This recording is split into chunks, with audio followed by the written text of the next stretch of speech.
शांतिनाथ भगवान की, आचार्य भगवंत गुरुवर श्री विद्यासागर जी महाराज की, परम पूज्य आचार्य भगवंत श्री समय सागर जी महाराज की, परम पूज्य मुनिवर श्री निर्दोष सागर जी महाराज की, समस्त मुनि संघ की। त्रिलोक सागर जी महाराज। ओम मंगलाचरण कहें या महामंत्र एक अर्थवाची है।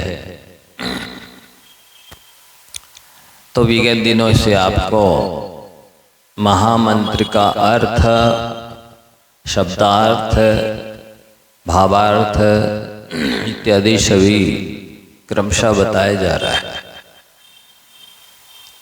नमो अरिहंताणम, इसकी व्याख्या आपसे की गई, बताई गई कि अरिहंत क्यों, किस शब्द से बना है, इसका क्या अर्थ होता है। जो चार घातीय कर्मों से रहित है उन्हें अरिहंत कहते हैं।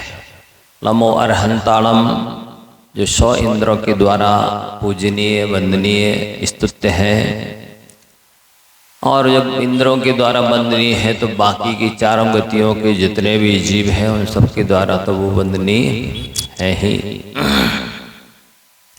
नमो अरुहंताणम, इसकी व्याख्या भी की गई कि जो अब दोबारा संसार में नहीं आएंगे, अवतार नहीं लेंगे, जन्म नहीं लेंगे, मरण को प्राप्त नहीं होंगे, 18 दोषों से रहित, अनंत दोषों से रहित, अनंत गुणों से सहित जो है वो अरहंत, अरुहंत परमेष्ठी है।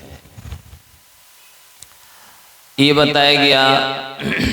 अब इसके बाद यदि हमने बोला है नमो अरिहंताणम, तो कहाँ कहाँ पर रहने वाले अरिहंतों को नमस्कार हो जाता है, इसकी चर्चा अपन करने जा रहे हैं। देखो, शास्त्रों में 6 तरह से व्याख्या आती है। नाम, स्थापना, द्रव्य, क्षेत्र, काल, भाव। इन 6 निक्षेपों की अपेक्षा से अपन अरिहंत भगवान की चर्चा करेंगे। तो जहां कहीं भी नमो अरिहंताणम लिखा है अथवा नमो जडाणम लिखा है अथवा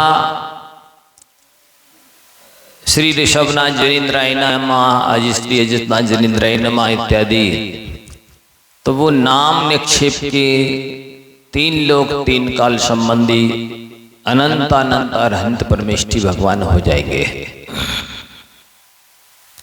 उन सब अनंत अनंत अरिहंत परमेष्ठी को नाम निक्षेप वाले जहां भी हैं उनको सबको नमो अरिहंताणम बोलते ही नमन हो जाता है। और स्थापना निक्षेप के आप देखेंगे, स्थापना निक्षेप में अपने बनागर में ही देख लो कितने इच्छा स्थापना निक्षेप के अरिहंत परमेष्ठी हैं सभी जनालयों के।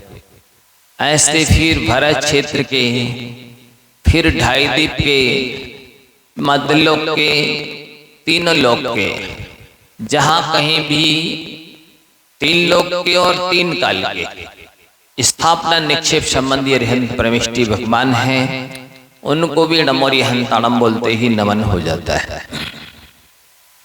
कितने हैं स्थापना निक्षेप संबंधी? 3 लोक 3 काल के अनंत अनंत अरिहंत परमेष्ठी हो जाएंगे। तो अनंत अनंत नाम निक्षेप के अरिहंत परमेष्ठी को, अनंत अनंत स्थापना निक्षेप के अरिहंत परमेष्ठी को भी नमन होता है। फिर द्रव्य निक्षेप के अरिहंत परमेष्ठी कौन कहलाते हैं? जो अभी शपक श्रेणी मार रहे हैं, अभी शपक श्रेणी मारी नहीं है, तो वो भी भूत भविष्य वर्तमान के ऊर्ध्वलोक, मध्यलोक, पाताल लोक संबंधी अनंत अनंत अरिहंत परमेष्ठी हो जाएंगे। आपको शंका हो सकती है कि वर्तमान में तो कोई शपक श्रेणी मार ही नहीं रहा है, तो भाई यहाँ भरत क्षेत्र से वर्तमान में कोई शपक श्रेणी नहीं मान रहा है, लेकिन विदेश क्षेत्र से तो अभी भी मोक्ष जा रहे हैं, मोक्ष पक्षणी मान रहे हैं, तो वो सभी इसमें आएंगे।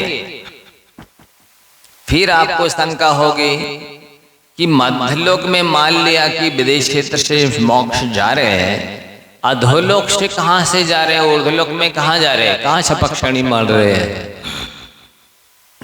बहुत ध्यान से सुनेंगे तो ये महत्वपूर्ण बात समझ में आएगी कि वाकई में हम बोलते तो थे नमो अरिहंताणम, पर हमें मालूम ही नहीं था कि कितने अरहंतों को नमन हो जाता है, कौन कौन से कहां कहां की कब कब की किस किस अवस्था में विराजमान है वो। तो द्रव्य निक्षेप से जैसे मान लो कोई मुनिराज सुमेरु पर्वत इत्यादि पर वंदना करने गए, वो रिद्धिदारी भी हैं और वहीं उन्होंने ध्यान लगाया और वहीं से छपक्षणी मार ली, तो वे ऊर्ध्वलोक सिद्ध कहलाते हैं।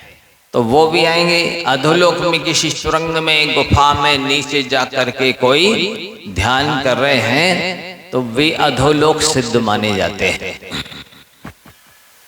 तो वे तीन लोक तीन काल के द्रव्य निक्षेप संबंधी अनंत अनंत अरिहंत परमेष्टि हो जाएंगे। नमो अरिहंताणम बोलते ही उन तीन लोक तीन काल के द्रव्य निक्षेप के अरिहंत परमेष्टि को भी नमन होता है। अब नाम स्थापना द्रव्य क्षेत्र संबंधी कहां कहां विराजमान है, तो आप लोग तीन लोक संबंधी कृत्रिम अकृत्रिम जिनालयों की जब पूजन करते हैं तो उसमें पढ़ते हैं 7,72,00,000 सुभवन जिन पाताल में है, मध्यलोक में 458 जजो अगमल टाल के, अब 1,84,57 अधिक और 23 कहे विन शंख ज्योतिष व्यंतरालय तेज जो मन बैठे, ऐसा कुछ पढ़ते हैं। तो अधोलोक में 7,72,00,000 भवनवासी और व्यंतर देवों के भवन हैं। उन प्रत्येक भवन में एक एक भव्य और दिव्य जिनालय है। उस अकृत्रिम जिनालय में 108 प्रतिमाएं विराजमान होती हैं। 7,72,00,000 तो जिनालय है सुभवन जिन पाताल में। सो उन सभी में एक एक जिनालय में ये प्रतिमाएं हैं। उन सबको नमो अरिहंताणम बोलते ही नमन पहुंचता है। तो द्रव्य क्षेत्र संबंधी बता रहे हैं। और मध्यलोक में 458 जिनालय हैं। सो वे आप सबको मालूम होंगे ही, है ना? सबको मालूम नहीं है तो बता देते हैं। देखो, सबसे पहले आप कहां पर रह रहे हैं इस बात की चर्चा सुने। दशों दिशाओं में पूर्व दक्षिण पश्चिम उत्तर 4 दिशा होती है। फिर पूर्व और उत्तर के बीच में ईशान, इसके बाद में आग्नेय, नैऋत्य, वायव्य, 4 ये विदिशाएं 8, एक ऊर्ध्व दिशा, एक अधो दिशा, इस तरह 10 दिशाएं होती हैं। तो अब मध्यलोक में असीमित, अनलिमिटेड, अनफिनिट, अनंत अलोकाकाश है। अलोकाकाश कितना बड़ा है? असीमित, अनंत, कहीं पर भी अंत नहीं है अलोकाकाश का। उस अनंत अलोकाकाश के ठीक बीचों बीच में लोकाकाश है। तो आपको शंका करनी चाहिए कि महाराज श्री, एक तो आप कह रहे हैं कि अनंत है दशों दिशाओं में, और फिर कह रहे बीचों बीच में लोक है। तो ये तो परस्पर विरुद्ध हो गए ना। जब अनंत अंत ही नहीं है तो फिर कैसे जाना कि बीच में लोक है? यदि जान लिया तो अनंत कैसा, और नहीं जाने तो सर्वज्ञ कैसे? समस्या खड़ी हो गई ना। ये परस्पर विरोधी हो गए दोनों तत्व। एक तो सर्वज्ञ की परिभाषा बनाई गई है, बनाई जाती है, बताई जाती है कि सर्वम यह जानाति सा सर्वज्ञ। जो तीन लोक तीन काल को जानते हैं उन्हें सर्वज्ञ कहते हैं, केवल ज्ञानी कहते हैं। मतलब लोक और आलोक में ऐसा एक भी प्रदेश नहीं है जिसको केवल ज्ञानी नहीं देख रहे हैं, नहीं जान रहे हैं। सबको जानते ना, तो आपको भी जान रहे कि नहीं? दिन में भी जान रहे, रात में भी जान रहे, भीड़ में भी जान रहे, अकेले में भी जान रहे। तो फिर पाप करते समय क्यों नहीं सोचते हो कि यहाँ भी सर्वज्ञ देख रहे हैं? उस समय क्यों मान लेते हो कि यहाँ तो कोई नहीं देख रहा, अकेले हैं, अंधेरे में है, जंगल में है? उधर ध्यान नहीं रहता है कि इधर भी भगवान देख रहे हैं, हमारी आत्मा और परमात्मा साक्षी है। तो ये झूठ नहीं हो सकता है, ये पाप सतरूप है और इसका फल भी भोगना ही पड़ेगा। अब शंका का समाधान क्या है? आप लोग बताएंगे सभा में? कोई बहुत सारे स्वाध्यायी ज्ञानी पढ़े लिखे धर्मात्मा संस्कारी जीव हैं, पुराने अनुभवी हैं? क्यों डॉक्टर साहब? अनंत किसे कहते हैं जिसका अंत नहीं है? सर्वज्ञ किसे कहते हैं जो सबको जानते हैं? अब अंत जान लिया तो अनंत कैसा, और सबको नहीं जाना तो सर्वज्ञ कैसे? इसका समाधान देगा कोई? हम ही दे देते चलो। देखो ऐसा है, राजवार्तिक में आचार्य अकलंग देव ने उसका उत्तर दिया है कि भगवान ने अनंत को अनंत के रूप में जाना है, इसलिए अनंत मानने में भी बाधा नहीं है और सर्वज्ञ मानने में भी बाधा नहीं है। अनंत को अनंत के रूप में जाना है। तो उस अनंत के ठीक बीचों बीच ये लोकाकाश है। लोकाकाश कितना बड़ा है? ये नीचे आप अपनी पैर फैला लेंगे ऐसे और कमर पर इस तरह हाथ रख लेंगे और सीधे खड़े हो जाएंगे, तो जैसे आपके शरीर का संस्थान बनेगा ठीक वैसे ही लोक का संस्थान है। तो अब नीचे 7 राजू चौड़ा है, ऐसा चौड़ा है, पीछे सर्वत्र 7 राजू है, नीचे से ऊपर तक। इधर चौड़ा, नीचे 7 राजू, फिर घटते घटते 6 5 4 3 2 1 कमर के यहाँ 1 राजू बचता है। कितना बचता है? इधर पैर फैले हैं वहां 7 राजू है, घटते घटते आया तो इधर मध्य लोक में कमर के पास में 1 राजू है। अब इधर से चलते चलते यहाँ पर पहुंचेंगे 3.5 राजू, घटते घटते घटते इधर फिर 1 राजू बचा है। जितना मध्यलोक में है उतनी ऊपर ऊर्ध्वलोक में है। तो 1 राजू कितना बड़ा होता है? ध्यान से सुनिए। सामान्यतः कह दिया जाता असंख्यात योजन का 1 राजू होता है, लेकिन थोड़ा सा दृष्टांत के रूप में समझिए। एक देवता आपको जितनी देर पलक झपकाने में लगती है उतनी देर में वो देवता असंख्यात योजन चला जाता है। आपने पलक झपकाई कि वो संख्यात योजन चला गया। ऐसी कैपेसिटी क्षमता वाला देव 6 महीने चले, जहां पहुंचेगा उसको बाल ब्रह्मचारी रतनलाल जी शास्त्री इंदौर वाले बोलते थे वो 1 राजू होगा। पलक झपकाने में संख्यात योजन चला गया है और 6 महीने में कहां पहुंचेगा? वो 1 राजू होगा। ऐसे ऐसे लंबाई गुणित चौड़ाई गुणित ऊंचाई बराबर घनफल 343 राजू प्रमाण है। एक एक शब्द को ध्यान से सुनिए। कितना हो गया? पूरा लोक कितना बड़ा हो गया? लंबाई गुणित चौड़ाई गुणित ऊंचाई बराबर घनफल।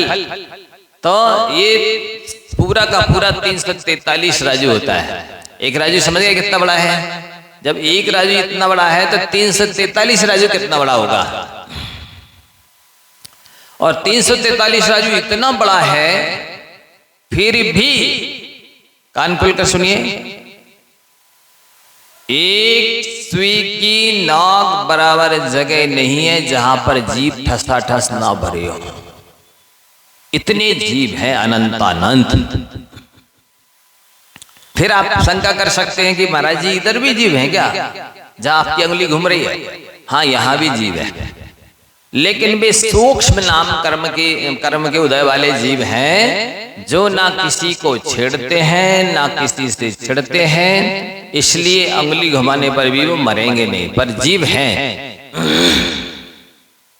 जिनके बादर नाम कर्म का उदय होता है, उन जीवों को स्टेटस चाहिए, आधार चाहिए, उसके आधार से वो रहते हैं। लेकिन जिनके सूक्ष्म नाम कर्म का उदय होता है, उन जीवों के लिए आधार की आवश्यकता नहीं है। पूरे लोक में जैसे पीका में घी भरा होता है, वैसे ही भी जीव पूरे लोक में भरे हैं। उन अनंत अनंत जीवों में आपको ये स्वर्णिम अवसर मिला है, जब आप मनुष्य हैं, जैन कुल में जन्मे हैं, सारे अंगोपंग हैं, वीतराग देव शास्त्र की शरण सानिध्य आपको मिला है।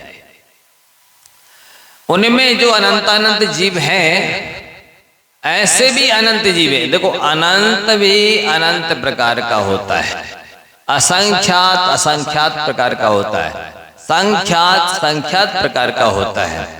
इसलिए ऐसे भी अनंत जीव हैं जिन्होंने अनादि काल से लेकर आज तक,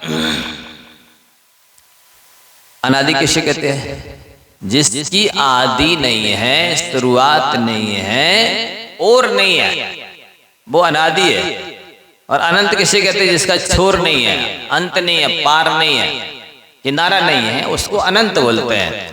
तो ऐसे अनंतानंत जीव हैं जिनने अनादि से लेकर आज तक एक बार भी त्रस पर्याय प्राप्त नहीं की है। 2 इंद्री, 3 इंद्री, 4 इंद्री, असैनी सैनी पंचेंद्री बने ही नहीं। जब सैनी पंचेंद्री नहीं बने तो नार की पशु मनुष्य देव कुछ भी नहीं बने। ऐसे अनंत अनंत जीव हैं, वे कर क्या रहे हैं? भाइयों, पीछे वाले बहुत महत्वपूर्ण बातें हैं, एक एक बात, एक एक लाइन ध्यान से सुने। अथि अनंतान जीवा जैश्यम न पत्तो तसाण परिणामा भाव कलंक पौरा निगोदवासम न मंचती। ऐसे अनंत जीव हैं जिन्होंने आज तक निगोदवास को नहीं छोड़ा है, एक इंद्रिय अवस्था में ही है। तो क्यों नहीं छोड़ा? आपको फिर प्रश्न होगा। जबकि संसारी हैं, जन्म जरा मरण से शहीद हैं, तो वे क्यों नहीं 84 लाख योनियों में भ्रमण कर रहे हैं, जन्म मरण कर रहे हैं? वो क्या करते हैं? नहीं, जन्म मरण तो कर रहे हैं, वचनातीत कष्ट भोग रहे हैं,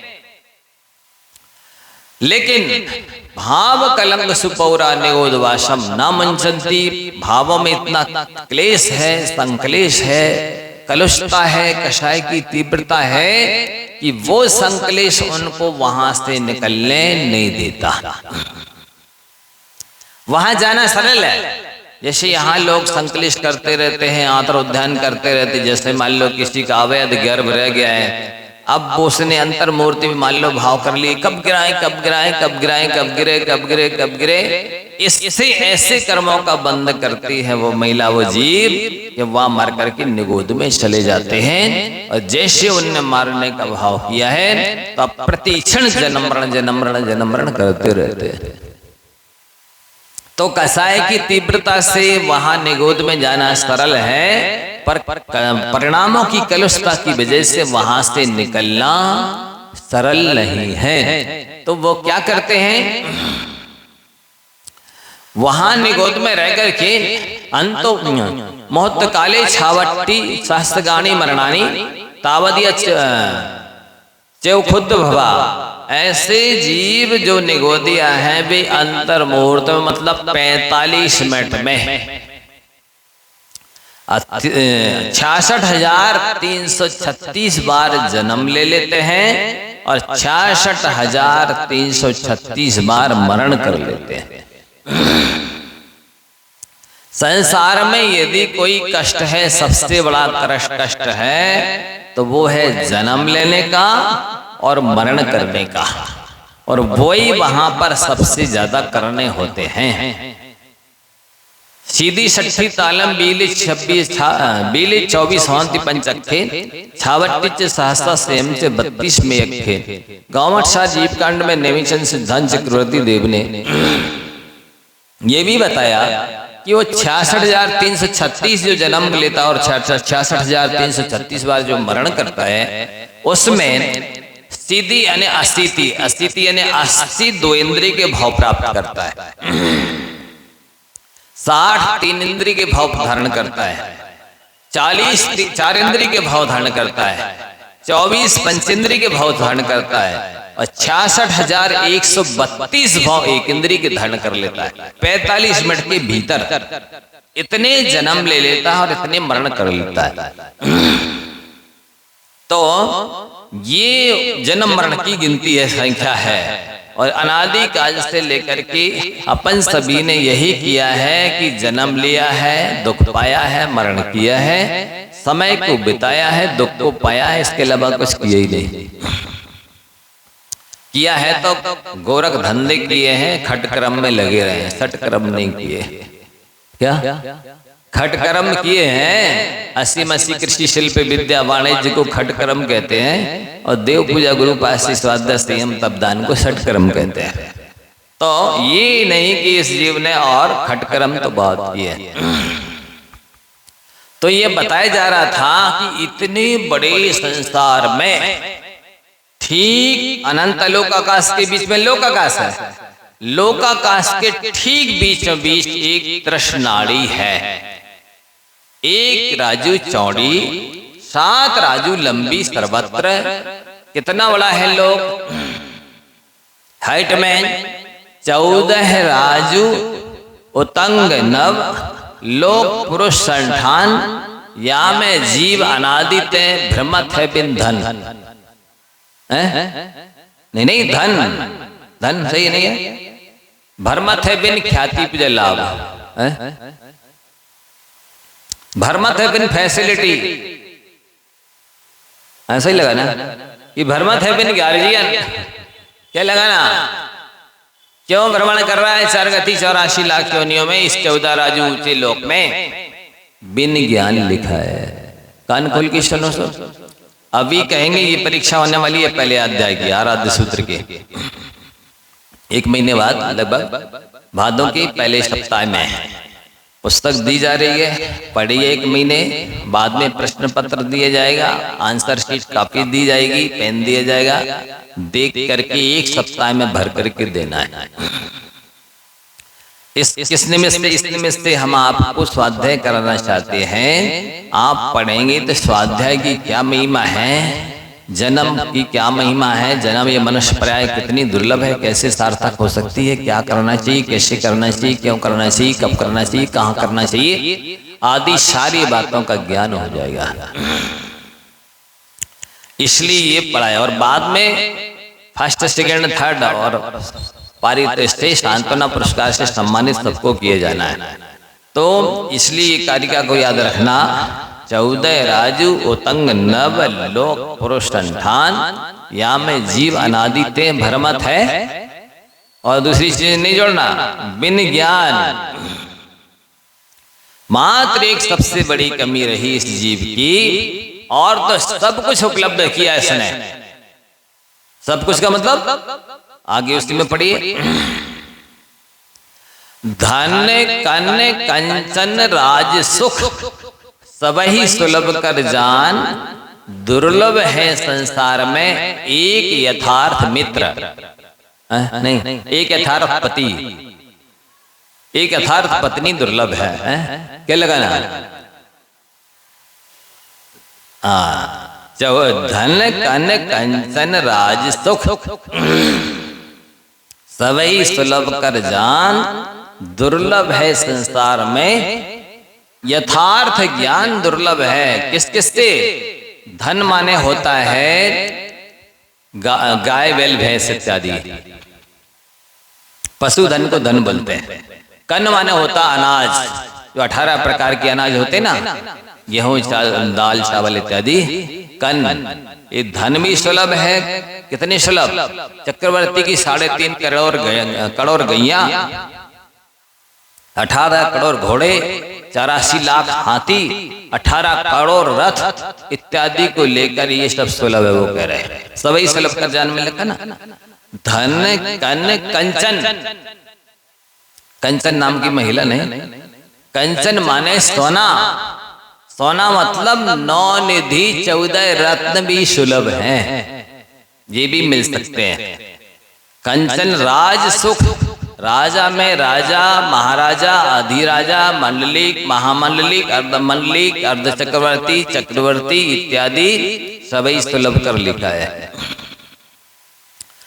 दुर्लभ है संसार में एक यथार्थ ज्ञान, ये मोही अज्ञानी जीवों को पता हो गए तो ये आंखें खोलते ही और दुकान में और ऑफिस में भागेंगे कि इधर जो अमृत बरस रहा है इनको दिया जा रहा है, अनादिकालीन अज्ञान अंधकार को दूर करके और अनंत काल के लिए सुखी होने का उपाय जो बताया जा रहा है, वे यहाँ नहीं आते। एक अज्ञान रूपी अभिशाप को लेकर के जो बैठे हैं ना, उनको पता ही नहीं है कि हम कैसे सुखी होंगे, कब होंगे, कहाँ होंगे, होंगे कि नहीं होंगे, यही नहीं पता। बस वही धारणा है, सवेरे उठो तुरंत दुकान खोलो, झाड़ू पोछा करो, तुरंत तैयारी लगा लो, सब एडवर्टाइजमेंट कर लो, बस पैसे कमा लो, कोठी बंगला बना लो, फैसिलिटी जोड़ लो, घोड़ा गाड़ी नौकर चाकर हो जाए, बस सुख हो जाएंगे। ये भ्रम है, इससे सुख मिलने वाला नहीं है।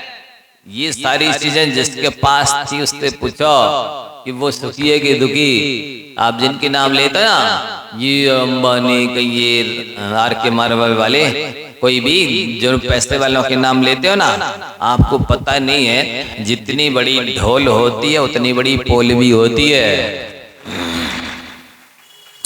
क्या? जितनी बड़ा कारोबार होता है उतनी बड़ी समस्याएं भी होती हैं। सुविधाएं तो लोगों को दिखाई देती हैं, पर सुविधा के पीछे छुपी दुविधा दिखाई नहीं देती है। लोग क्या? सुविधा के पीछे छुपी दुविधा दिखाई नहीं देती है, इसलिए वे ललचते हैं कि उनके जैसे हमें भी बनना। पहले पूछता हूं उनकी क्या दशा है, अंदर में क्या चल रहा है, फिर उन जैसा बनने की सोचो।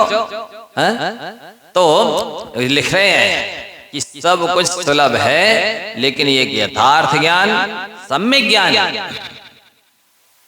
अतीव दुर्लभ है, बड़ी कठिनाई से प्राप्त होने वाला है।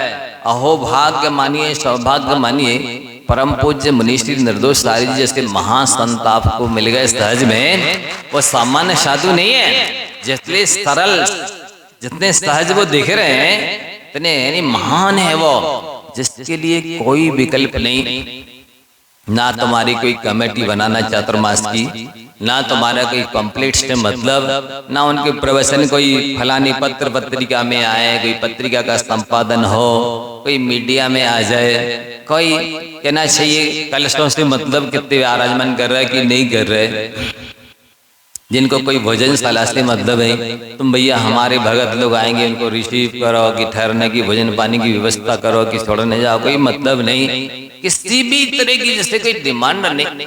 ऐसा साधु चौथे काल का साधु आपको मिल गया, और जिसके अंदर न्याय, व्याकरण, सिद्धांत, साहित्य, संस्कृत, प्राकृत, ज्योतिष, प्रतिष्ठा, body language, face reading, psychology, योगासन, प्राणायाम, कितनी विद्याएं आती जिसका पार नहीं है। इतना सिंपल कोई देखो उनके अंदर 3 विशेषताएं, आप लोग भी सीख लीजिए यदि सुखी होना तो। No objection, no problem, no demand. कोई ऑब्जेक्शन नहीं, बस ध्यान अध्ययन के अनुकूलता तो चाहिए हीन संगठन होने की वजह से, बाकी कोई फैसिलिटी के नाम पर, सुख सुविधा के नाम पर नहीं। कोई ऑब्जेक्शन नहीं है, आप कुछ भी करिए, कोई आपत्ति नहीं उनको, आपके किसी भी आचार विचार से, किसी भी क्रियाकलाप से कोई आपत्ति नहीं। नो प्रॉब्लम, और प्रॉब्लम में भी नहीं, बस ध्यान अध्ययन के लायक अनुकूलता हो जाए। तो शास्त्र में भी लिखा है कि अनुकूल द्रव्य क्षेत्र काल भाव में ध्यान अध्ययन करना चाहिए। उत्तम संगठन हो तो कहीं भी बैठ जाओ, फिर जो भी उपसर परिचय आ जाए सहन कर लो और मोक्ष चले जाओ। वो संगठन है नहीं। इसके अलावा नो प्रॉब्लम और नो डिमांड, कुछ भी नहीं चाहिए। गुना वालों ने कहा था एक ऐसा साधु आया जो 5 या 5.5 या 6 महीने रुके थे हम लोग, ऐसा साधु आया जिसने एक पेंसिल भी नहीं मांगी, कोई चीज की मांग। ऐसा साधु आया जिसने एक बार भी कमेटी को नहीं बुलाया कि आइए ये व्यवस्थाएं बनाना है, आपको ये प्रोग्राम करना है। ऐसा साधु आया जिसने कोई काम नहीं बताया। तो चौथे काल जैसे साधु पूरी ताकत लगा करके अपना ध्यान, अभीक्षण ज्ञान उपयोगी, एक समय भी फालतू नहीं खोते। आप देखें कहीं ऐसे बैठे टेके मिलेंगे नहीं आपको, देखे एक मिनट के लिए नहीं, कोई जाप कर रहे होंगे, कि पाठ कर रहे होंगे, कि चिंतन कर रहे होंगे, स्वाध्याय कर रहे होंगे, पढ़ा रहे होंगे। ऐसे साधु मिलना बहुत दुर्लभ है। ऐसी विषम वातावरण में आप सब जगह देखिए सुनिए क्या क्या चल रहा है। तो आपका सौभाग्य, अब इसको ठुकराइए मत। जितना लाभ ले सकते हैं, सुबह शाम ये अकेले नहीं, दिन भर भी क्लासें चलती हैं और आप आएंगे तो अमृत मिलेगा। ऐसा नहीं कि हमें तो कुछ समझ में नहीं आया, समय खराब हो गया, नहीं। गुण ग्रहण का भाव रहता है तो कभी भी और कहीं भी समय खराब नहीं होता है। इसलिए आप लोग घड़ी ना हो तो घड़ी बंटवा दे, हमारे पास रखी है, पहले ही से दे रहे हैं, बाद में देंगे, परीक्षा के बाद अभी दे रहे, कम से कम समय से आज तक आप लोग इसके लिए, क्योंकि 9 बजे तक चले आए, कभी और भी आएंगे 9:15 तक, कोई बात की स्थिति तक चले आएंगे। इसलिए हम कह रहे घड़ी ले लो हमसे। एक भगत दे गया शिवनगर का, महाराज जी ये घड़ी बंटवा देना, मैंने मांगी नहीं है, रख गया है। ये लोग जैसे आते ना तो ये रख जाओ, ठीक है दे देंगे, तो वो पहले ही दे देंगे, तो आप लोगों के पास नहीं होगे तो, लेकिन समय से आने की कोशिश करो। तो ये बताया जा रहा था कि उस अनंत लोकाकाश के बीच में लोकाकाश है, लोकाकाश के ठीक बीच में तृष्णाड़ी है। एक राजू चौड़ी, 7 राजू इस तरह से पीछे है, तो लंबी है, और उस तृष्णाड़ी में ही तृष्ण जीव रहते हैं। 2 इंद्री, 3 इंद्री, 4 इंद्री, अष्टनी, शनि, पंचेंद्री जीव रहते हैं। एक राजू की तृष्णाड़ी कितनी बड़ी है, आप इससे भी अनुमान लगा सकते हैं कि राजू कितना बड़ा होता है। जैसे 1 लाख योजन का लंबा जम्बूद्वीप है। अब 1 लाख योजन जम्बूद्वीप से दूना 2 लाख योजन चौड़ा लवण समुद्र है। 2 लाख से दूना 4 लाख योजन का धाती खंड द्वीप है। उससे दूना 8 लाख योजन का कालोदधी समुद्र है। उससे दूना 32 लाख योजन चौड़ा लवण धाती खंड द्वीप है। ऐसे असंख्यात द्वीप और असंख्यात समुद्र दूने दूने करते चलाए जाइए। एक राजू में असंख्यात द्वीप समुद्र है और वो उन सबको दूना दूना करना है।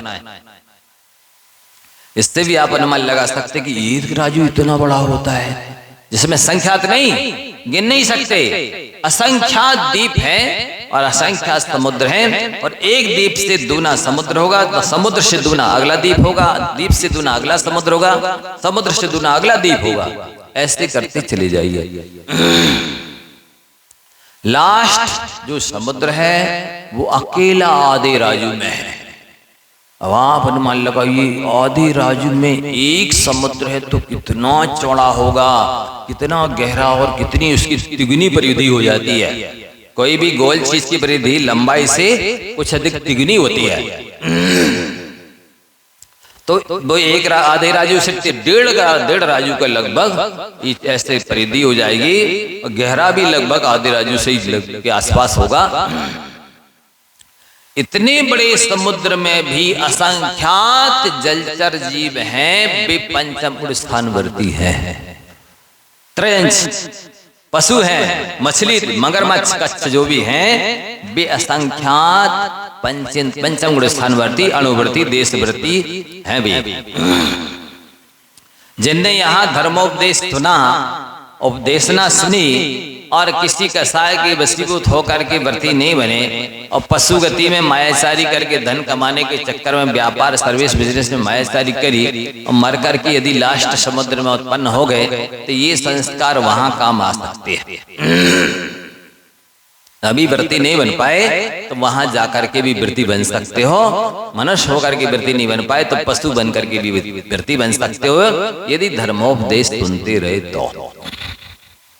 असंख्याति त्रियंश जीव कितने हैं गिनती नहीं है। और लगभग 50% में लास्ट समुद्र और 25% में लास्ट द्वीप है। अब बचा मात्र 25%। उस 25% में असंख्या द्वीप और असंख्या समुद्र हैं। इससे भी आप अनुमान लगाइए कि राजू कितना बड़ा होता है, जबकि दूने दूने करते जाना है, असंख्याते हैं। और जब एक राजू इतना बड़ा है तो 343 राजू कितना बड़ा होगा। और इतना बड़ा संसार है, उस संसार में हमने और आपने इतना भ्रमण किया है कि सुई की नोक बराबर जगह नहीं है जहां जन्म ना लिया हो और मरण ना किया हो। इतने बार जन्म मरण कर चुके हैं। आप पूजन में नहीं पढ़ते, भाव वन में जी भर घूम चुका, कण कण को जी भर भर देखा, मृग सम मृग तृष्णा के पीछे मुझको न मिली सुख की रेखा। मंदिर में ये पढ़ के आते और मंदिर के बाहर आके कहते क्यों भाई कब चलना कश्मीर। बताइए भगवान से क्या कह रहे हैं कि हे भगवान, हमने इतने बार जन्म मरण कर लिया इतने बड़े संसार में कि एक सुई की नोक बराबर जगह नहीं बची। और मंदिर के बाहर कह रहे यार हमें अभी कश्मीर जाना, घूमने विदेश जाना, अमेरिका जाना। ये जिसकी कथनी और करनी में खाई उसको पंडित नहीं जानो कसाई। आप लोगों से नहीं कह रहे। ये क्या पढ़ के आए हैं उसकी भाव वासना नहीं हुई। रेडीमेड जो किराए की पूजा थी दूसरे के द्वारा बनाई हुई तो पढ़ ली। क्या हमने पढ़ दिया है, क्या भगवान से कह दिया है, क्या हमने भगवान से मांगा, पता ही नहीं। तो उस एक राजू में असंख्यात द्वीप समुद्र हैं। उन असंख्यात द्वीप और समुद्रों के ठीक बीचों बीच जम्बू द्वीप है। आप कहाँ रह रहे हैं ये बता रहे, आपका एड्रेस बता रहे हैं। उस जम्बू द्वीप में भी 6 दीवारें किसी प्लाट में उठा दो तो 7 क्षेत्र बन जाते हैं। बीच 6 दीवारें हैं हिमवन, महाहिमवन, निषद, नील, रुक्मी और शिखरी नाम के 6 पर्वत हैं।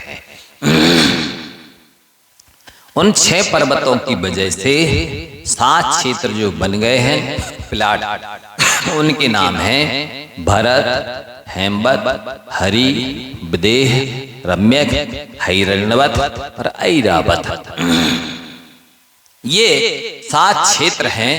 उन 7 क्षेत्रों में अपन लोग पहले नंबर का जो भरत क्षेत्र है उसमें रह रहे हैं। उस भरत क्षेत्र के भी 6 खंड हैं। आप ध्यान से सुनेंगे बहुत कुछ आइडिया लग जाएगा कि हम कहाँ रह रहे हैं, कौन है, हमारी क्या औकात है, क्या कुव्वत है, सब कुछ पता चल जाएगा। 7 क्षेत्रों में से पहले क्षेत्र में भरत क्षेत्र में जो पहला हिमवन नाम का ये पहली दीवार है ना, ये भरत क्षेत्र है। इधर ये दीवार है हिमवन नाम का पर्वत। इस हिमवन पर्वत के ठीक बीचों बीच पद्म नाम का सरोवर है जो कि अनादि निधन अकृत्रिम है। इस पद्म सरोवर से इस तरफ से बहती हुई, इधर देख रहे सब लोग, ऐसे बहती हुई गंगा नदी आई है और इधर से भरत क्षेत्र को क्रॉस करते हुए लवण समुद्र में जाके मिल गई है। पद्म सरोवर के इस तरफ से सिंधु नदी निकली है और इधर से गिर करके भरत क्षेत्र को यहाँ क्रॉस करके ये भी लवण समुद्र में मिल गई है। इन 2 नदियों ने और भरत क्षेत्र के ठीक बीचों बीच एक विजयार्ध नाम का पर्वत है। तो इस विजयार्ध पर्वत ने भरत क्षेत्र को पहले 2 भागों में विभाजित किया, उत्तर दक्षिण में, और फिर गंगा सिंधु निकल गई, नदियां 2 ठिया, तो इन्होंने भरत क्षेत्र के 6 टुकड़े कर दिए। कितने विभाग कर दिए, भाग कर दिए, खंड कर दिए, 6 खंड कर दिए। तो इस तरफ ये 2 मिलेच्छ खंड है, इस तरफ ये 2 मिलेच्छ खंड है, यहाँ पर भी एक मिलेच्छ खंड है इस तरफ वाला समुद्र तरफ, और इधर जो सुमेरु पर्वत है बीचों बीच, उस तरफ ये आर्यखंड है। ये 526 से 6/19 योजन प्रमाण है। इतने से इस भारत क्षेत्र में हम लोग भारत क्षेत्र के भी इसमें जो आप लोग वर्तमान में कहते हैं 100 लगभग 40 देश हैं। कितने देश हैं? पूरा विश्व में कितने देश माने जाते हैं? 100 206 मान लो, अपन ने मान लिया कि भारत क्षेत्र जैसे भारत जैसे देश है 206। ये भारत पूरा विश्व माना जाता है। ये पूरा विश्व नहीं है, ये तो भारत क्षेत्र भी पूरा नहीं है। भारत जैसे जो ये 206 देश है ना, वो पूरा भारत क्षेत्र भी नहीं है। इतना सा स्थान है वो। अब उसको यदि आप मतलब पूरे विश्व के नक्शे में देखेंगे तो भारत इतना सा आएगा, एक डॉट बराबर। अब भारत के अंदर इस पूरे जो भारत है इसमें भी बहुत बड़ा है। भारत भी दक्षिण भारत, उत्तर भारत, इसमें भी बहुत देखेंगे। कश्मीर से कुछ कन्याकुमारी तक तो बहुत बड़ा है। उसके अंदर अब भारत देश के अंदर प्रदेश को देखेंगे, मध्य प्रदेश को, तो मध्य प्रदेश भी ढूंढने से नहीं मिलेगा। फिर मध्य प्रदेश के भीतर आप रह रहे पनागर में, और पनागर में भी अपने घर में, और घर में भी अपने एक हाथ की जगह में, 3.5 फुट की जगह में। बताइए कहाँ है आपका अस्तित्व? कितने से स्थान में, और उसमें भी मरे जा रहे, हमारी ख्याति हो जाए। कितने से क्षेत्र में ख्याति होगी, कितने से लोगों के बीच में ख्याति होगी, कितने से टाइम के लिए वो ख्याति रहेगी। जब प्रथम तीर्थंकर भगवान ऋषभदेव के प्रथम चक्रवर्ती पुत्र भरत की कीर्ति कहाँ लिखी गई? दूसरा का नाम मिटा करके स्वयं की लिखी गई। ये मोह की विडंबना देखी जरा। वो लिखते समय इतना भी भूल गए कि जैसे मैं दूसरे का नाम मिटा रहा हूँ, अगला चक्रवर्ती आएगा सो मेरा भी मिटा देगा। उनके नामों निशान नहीं बचते हैं, आपके नामों निशान का नहीं। हमारी तो अच्छा लिख गया पत्थर पे नाम, मंदिर में लिखा है महाराज जी की शस्त्री, हाँ लिखी रहेगी वही, कितने दिन तक लिखी रहेगी।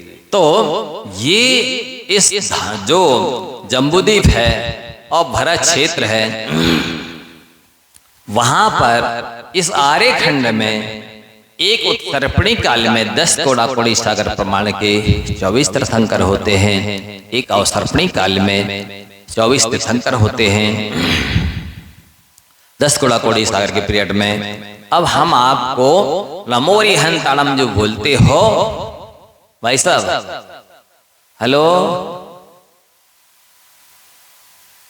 एकाग्रता से नहीं सुनेंगे तो कैसे उत्तर देंगे, कैसे लिखेंगे, क्या करेंगे, कैसे किसको नमस्कार कर रहे तो पता ही नहीं। बहुत एकाग्रता की आवश्यकता है। क्षेत्र की अपेक्षा कितने क्षेत्र में रहने वाले अरिहंतों को नमस्कार आप कर रहे हैं नमोरी हंताणम बोल करके, वो समझाया जा रहा है। तो अब सबसे पहले अपन जम्बूद्वीप में चल रहे जो असंख्यात द्वीप समुद्रों के बीच में सेंटर में रहने वाला जम्बूद्वीप है, उस जम्बूद्वीप में जो 7 क्षेत्र हैं अभी गिनाए ना, भरत, हेमवत, हरि, विदेह, रम्यक, हिरण और ऐरावत, 7 क्षेत्र हैं। सो इस भरत क्षेत्र के बीचों बीच एक विजयाद पर्वत है, उसके बीचों बीच ऊपर एक जिनालय है, वो अकृत्रिम जिनालय है, उसमें भी 108 प्रतिमाएं। अब चलिए, ये जो 6 पर्वत है ना, 6 पर्वतों पर 6 जिनालय है। 458 अकृत्रिम जिनालय गिना रहे हैं। आप ध्यान से सुन लीजिए, दोबारा बता देंगे, घबराना नहीं, रिपीट कर देंगे, याद करा देंगे, लेकिन याद करने की, सुनने की, समझने की चेष्टा कीजिए। 6 पर्वतों पर 6 जिनालय, भरत, हेमवत, हरि, विदेह, रम्यक, हिरणवत और ऐरावत। ये हिमवन, महाहिमवन, निषद, नील, रुक्मी और शिखरी, ये 6 पर्वत हैं इन 6 पर। तो भरत, हेमवत, हरि, विदेह, ये जो विदेह क्षेत्र में चल रहे हैं अब अपन बीचों बीच में, विदेह क्षेत्र बहुत बड़ा है। यहाँ पर 32 नगरियां हैं। वे 32 नगरियां कैसी हैं? एक भरत क्षेत्र से बड़ी एक नगरी है। बोलते नगरी है, गांव देहात नहीं है। एक पूरे भारत से, भरत क्षेत्र से भी बड़ी विदेश क्षेत्र की एक नगरी है। तो वे कैसे बनी 32 नगरियां? ध्यान से सुनिए। भारत विदेश क्षेत्र में क्रमशः इधर चलेंगे, एक बख्शारगिरी, एक विभंगा नदी, एक विजयात पर्वत, एक नगरी, एक फिर बख्शारगिरी, फिर विभंगा नदी, फिर नगरी। ऐसे करते करते बीच में ये सुमेरु पर्वत है विदेश क्षेत्र के। क्या है? जो 1 लाख योजन ऊंचा है, 40 योजन की चूली का शिखर है, चोटी है, 1000 योजन न्यू फाउंडेशन है उसका, 99,000 योजन ऊंचा है। तो उस सुमेरु पर्वत पर भी 16 जिनालय हैं। आप लोग पंचमेरु की पूजन करते हैं, उसमें पढ़ते होंगे भद्रशाल वन भूपर छाजे। भूपर माने पृथ्वी पर ही भद्रशाल वन है, वो सुमेरु पर्वत की चारों ओर है। तो उस भद्रशाल वन की चारों दिशाओं में 4 जिनालय है। आप गिनते जाइए, फिर से रिपीट करेंगे, चिंता नहीं करना। भद्रशाल वन की 4 दिशाओं में 4 जिनालय हैं। वो सामान्य जिनालय नहीं है, 1000 मतलब बहुत लंबे चौड़े हैं। 100 योजन लंबे, 50 योजन चौड़े, 75 योजन ऊंचे, ऐसे बहुत बड़े बड़े 108 रत्नमयी पद्मासन से प्रतिमाएं विराजमान हैं। एक एक प्रतिमा की आश्रित 108 मंगल द्रव्य होते हैं। भव्य और दिव्य अष्ट प्रातिहार्य होते हैं। और उन प्रतिमाओं को देखते ऐसा लगता है बयान नहीं कहे लखी होत सम्यक धरा।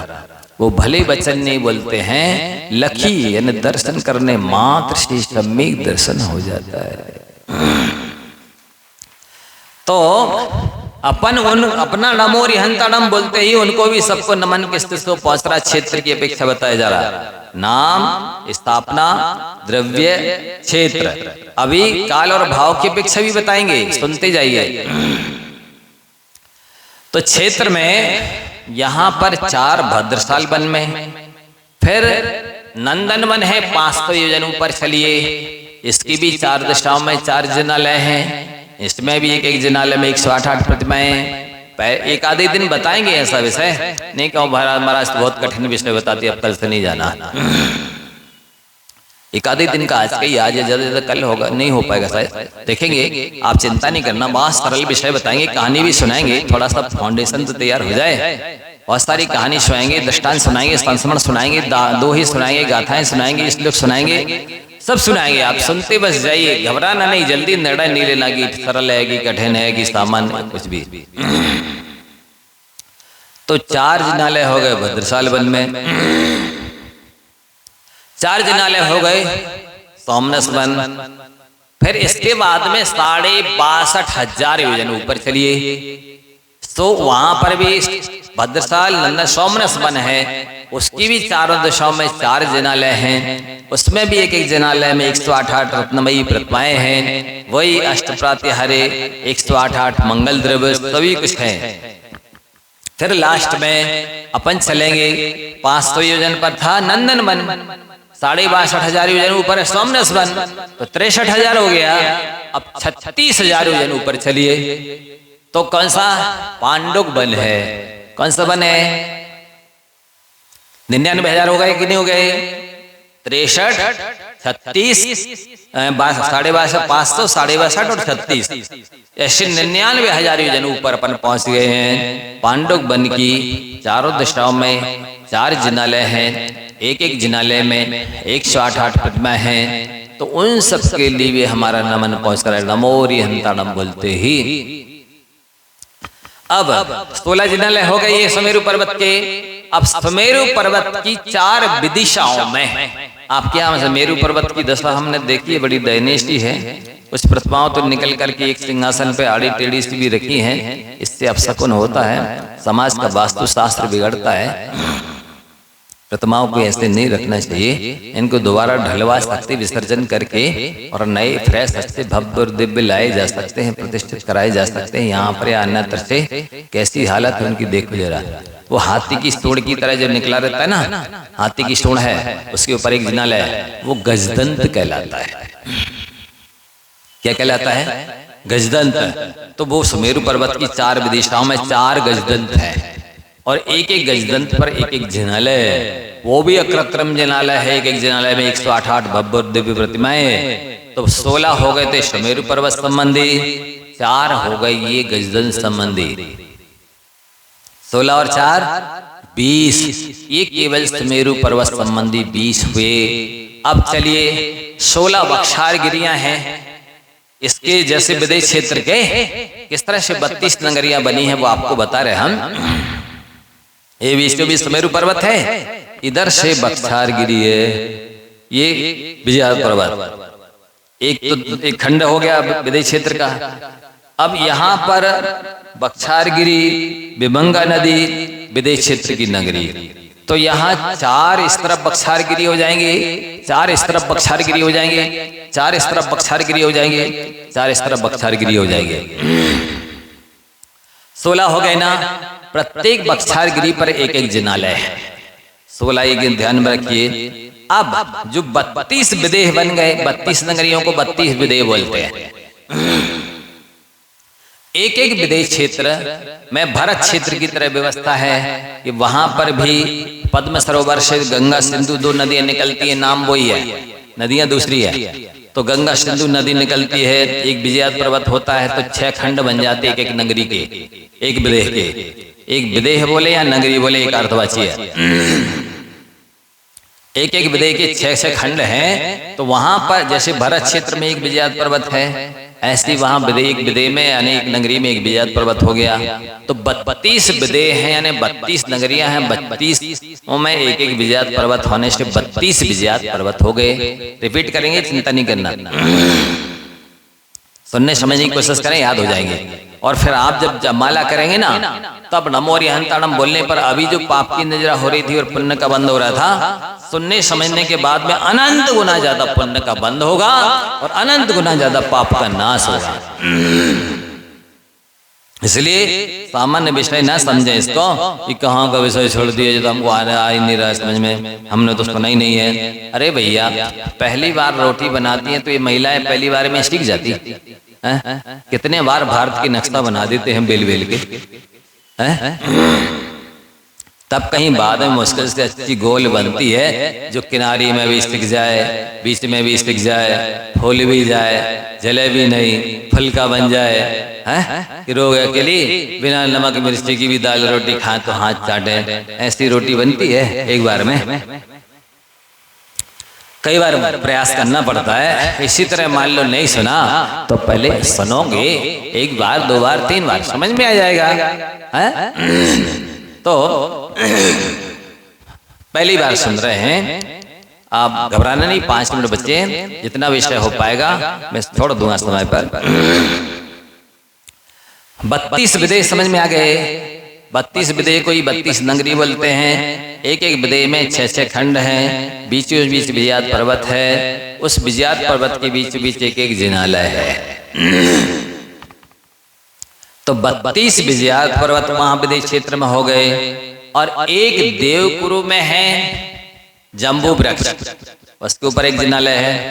एक उत्तर कुरु में है सालमली वृक्ष, उस वृक्ष के ऊपर जिनालय है। बोल रहे हैं वृक्ष, पर है वो पृथ्वी का एक, पर वृक्ष जैसा छोटा सा नहीं है, बहुत बड़ा है। उसकी एक शाखा पर भव्य दिव्य जिनालय है, उस जिनालय में भी 108 प्रतिमाएं हैं, अकृत्रिम रत्नमयी। आप समझ सकते हैं 32 विदेह के 32 जिनालय, एक जम्बू वृक्ष पर, एक सालमली वृक्ष पर 34, 16 बख्शार गिरियों पर 34 और 16 50 और 20 हो गए सुमेरु पर्वत के 16, 4 बनों के और 4 गजदंत के। तो 50 और 20 70 हो गए। अब यहाँ हिमवन, माहिमन, निषद, नील, रुक्मी और शिखरी प्रत्येक इस पर जो 6 मतलब पर्वत हैं, तो 6 जिनालय हैं, तो कितने हो गए 76। और एक भरत क्षेत्र के बीच में विजयात पर्वत है, एक ऐरावत क्षेत्र के बीच में विजयात पर्वत है। इन दोनों विजयात पर्वतों पर एक एक जिनालय है। 76 और 2 78 हो गए। अब जितने यहाँ पर हैं धातकी खंड में दूने हैं और आधे पुष्करवर द्वीप में भी दूने हैं, तो 78 पंचे 390। कितने हो गए 78 पंचे 390। इसके बाद में यहां से जो गैप किया है इस्वाकारगिरियों ने, यहाँ धातकी खंड में भी पूर्व इस्वाकारगिरी और पश्चिमी इस्वाकारगिरी, तो 2 इस्वाकारगिरियों पर 2 यहाँ पर धातकी खंड में है और 2 इस्वाकारगिरी पुष्करार्ध में हैं, तो उन चारों पर 4 जिनालय हो गए। तो 390 और 4 394। अब चलिए 8वां दीप नंदीश्वरम वासुरम। नंदीश्वर द्वीप 163 करोड़ योजन महा लाख 84 एक दिश में लहा। 163 करोड़ 84 लाख योजन का एक दिशा में है। वहां पर 13 द्वीप हैं, एक अंजनगिरी है, 8 रतिकर हैं, 4 दधिमुख हैं। 8 4 12 और 1 13, 4 दिशाओं में 13 52 जिनालय हो गए नंदीश्वर द्वीप के। तो इनको ले लीजिए। 11वें द्वीप पे 4 कुंडलगिरी है, रुचकगिरी की 4 दिशाओं में 4 और कुंडलगिरी की 4 दिशाओं में 4। इस तरह से 458 जिनालय हो गए। कल फिर रिपीट करेंगे, दोबारा अच्छे से बताएंगे, घबराना नहीं। इनका स्मरण करते ही असंख्यात गुणी पाप की नजरा होती है, पुण्य का बंद होता है, दर्शन मोहिनी चारित्र मोहिनी कर्म का क्षय से उपशम होता है। ऐसे आप स्मरण ध्यान जाप करते रहेंगे, शीघ्र ही सम्य दर्शन ज्ञान चारित्र की उत्पत्ति स्थिति वृद्धि पूर्णता हो जाएगी। इस उद्देश्य बताया जा रहा है। और यही नहीं, इस महामंत्र में लौकिक में जितनी भी तरह की बीमारियां हैं, कल बताऊंगा इसका उपाय में, अभी तो समय खत्म हो गया है। जितनी तरह की दरिद्रता है, जितनी तरह की विघ्न बाधाएं, प्रतिकूलता है, शत्रुता है, और उन सब को दूर करने की क्षमता महामंत्र में है और स्वर्ग मोक्ष को भी देने की क्षमता है। ये सामान्य चीज नहीं है। बहुत गौर से ध्यान से सुनिए। पहले भाग की परीक्षा भाद्रपद के पहले पक्ष में होगी। अभी ग्रंथ दिया जा रहा है, बाद में प्रश्न पत्र, उत्तर पुस्तिका, कॉपी, पेन भी दिया जाएगा। 1 सप्ताह में घर से दिख करके लाना भरना है। इसके बाद फर्स्ट, सेकंड, थर्ड और सांत्वना पुरस्कार से सम्मानित किया जाएगा। स्वाध्याय कराने का लक्ष्य आपके घर को स्वर्ग बनाना है और इसके बाद मोक्ष पहुंचाना है। जावाणी के ज्ञान ते